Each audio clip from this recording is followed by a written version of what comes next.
Bonsoir tout le monde. Aujourd'hui, nous allons faire le premier TP avec une IT Pro. Voici le cahier des charges qu'on va réaliser. C'est un TP qui parle du... Bon, on va allumer des lampes en fonction avec chaque appui de bouton. Et voici le cahier des charges. Si on appuie sur le bouton B1, la lampe rouge s'allume.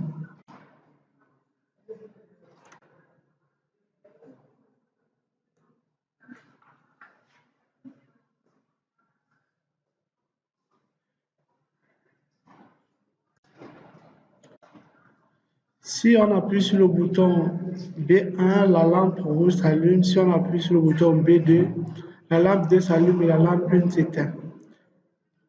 Et le B3, la lampe L3 s'allume. Et B4, la lampe 3 s'éteint. Le travail demandé, c'est de donner le tableau d'entrée-sortie avec adressage, donner le graph7, configurer l'automate. Ici, nous allons utiliser l'automate M340 de Schneider. Donc, nous allons commencer le travail. Tout d'abord, j'ouvre le logiciel Unity Pro que voici. Je m'en vais dans Fichier, Nouveau, Fichier.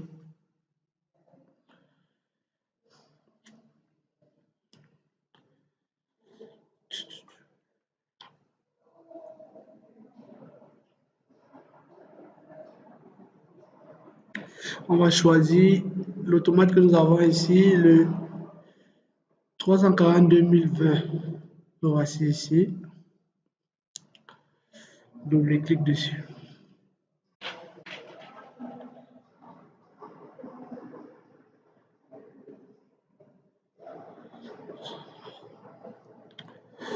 Tout d'abord, avant de commencer ce projet, nous allons l'enregistrer en appuyant, en faisant CTRL S. On va créer un nouveau dossier. On va taper TP, TP1.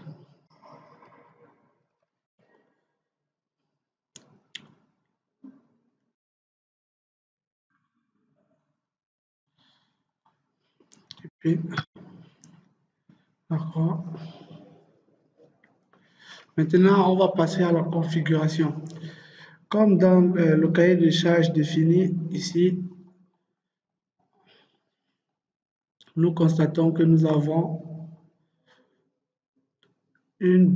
trois sorties et 4 entrées qui sont des boutons. Et nous allons réaliser aussi cet écran de façon identique, similaire. D'accord, nous faisons la configuration. On va choisir les modules tout ou rien. Le module d'entrée est appelé DDI 1602. Tout voici ici. Module de sortie tout ou rien qui est appelé DRA 1605. Tout voici ici.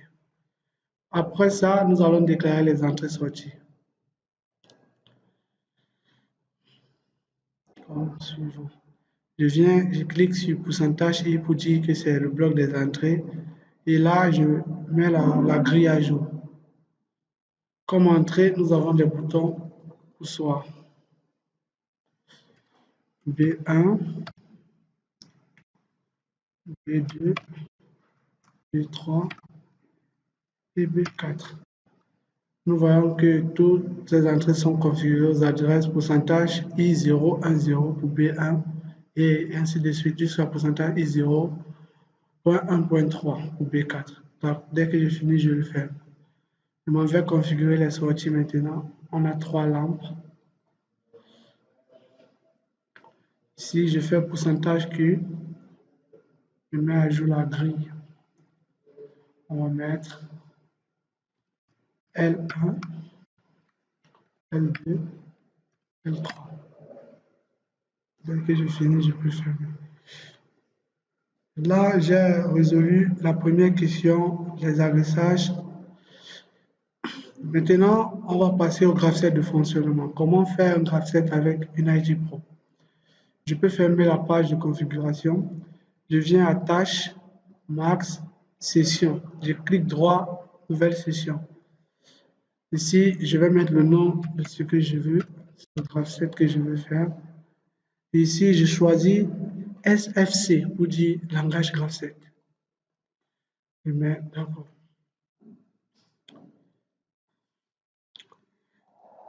Maintenant, nous tous savons que c'est un graph linéaire. Si B1 est appuyé, alors L1 comme ça jusqu'à B4.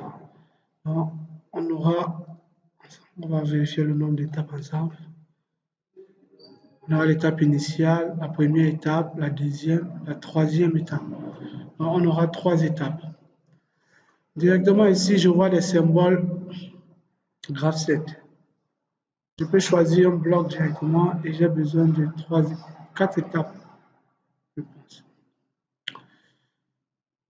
Directement, j'ai ce que je veux. Pour faire le retour, je clique ici.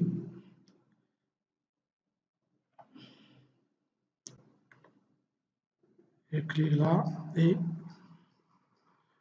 voilà. On va configurer l'étape 0.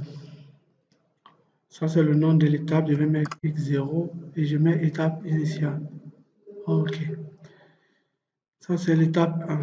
X1. Ici, X2. Là, X3. Maintenant, les transitions, on va créer les sessions de transition. Parce que on peut bien mettre des variables directement, mais c'est mieux de créer des sessions de transition qu'on va créer en langage ladder. Dans la première transition, on va mettre T0 et on va éditer. Je mets LD pour faire le ladder, le langage ladder. Directement, il apparaît. Et tout comme nous savons tous, la première transition, c'est B0 qu'on a donné ici, dans le cahier des charges. B1. D'accord. Ici, je clique B, je vais écrire B1. D'accord. La deuxième transition, c'est T1. Et je vais mettre dans la dernière ici. Maintenant, B2.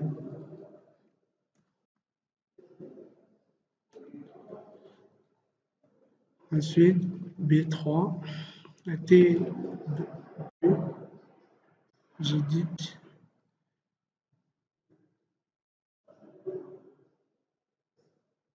B3.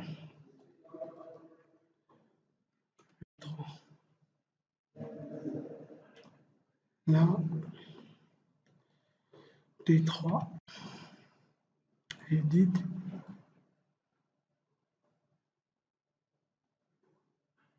B4. B4. D'accord. Toutes les transitions étant configurées, maintenant je passe aux actions. On dit si B1 est vrai, alors la lampe 1 s'allume. C'est ici je vais mettre la lampe 1. Je peux soit mettre directement la variable ici ou bien créer une session. Je crée une session lorsque j'ai plusieurs actions à exécuter sur une étape. Ou bien je peux mettre toutes les étapes, toutes les actions directement ici. Donc ici, je vais choisir la méthode de la variable. Je vais mettre L1. Bon, uniquement L1 sera activé lorsque le bouton, la transition B1 sera vraie. Je vais mettre nouveau. OK. Pour l'autre étape, c'est L2. Nouveau. OK. L3. Troisième étape, je mets L3. Nouveau. OK. Le graph étant terminé, on va passer à l'écran de supervision. Merci.